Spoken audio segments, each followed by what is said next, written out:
How to transfer XRP to Tangem Wallet. Now you want to transfer XRP from any cryptocurrency platform to your Tangem Wallet. So how do you do that?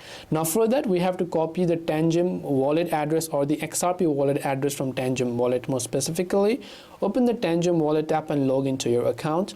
Tap on the three dots icon located at the top right hand side of the screen. Then after you've done that, you will see this type of interface. Here simply select a certain wallet, then go to the option called Manage Tokens. Once here, over here under a list of cryptocurrency, if you're trying to receive XRP on Tangem, you search for XRP. Once done, you'll have to turn on a certain network. So this must be very important. Once you turn on the toggle next to a certain network, you tap on the save option. Then after that, you might even need to verify or scan your Tangem wallet. Then after you've done that, what happens is that that particular token will be added to your home screen, right? And after that, if you read the instructions, you can see once the token has been added to the home page, you can tap on it, click on receive, and you'll see the public address below the copy button.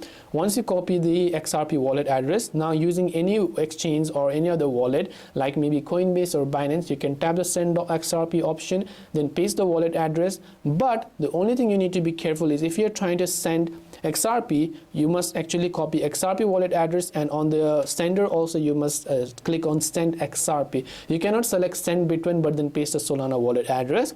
Another thing is the network that you chose. So whenever you were trying to copy or basically find the wallet address over here down the recipients tab, you turned on a certain network. This same network also must be used whenever you're trying to send from that particular sender's exchange app as well. And once you make sure all of these are completed, then you should be able to go ahead and then transfer XRP to Tangem Wallet. I hope the video helped you. If you have any questions, feel free to leave them down below. Thanks for watching till the very end of this tutorial, and see you soon in our next video.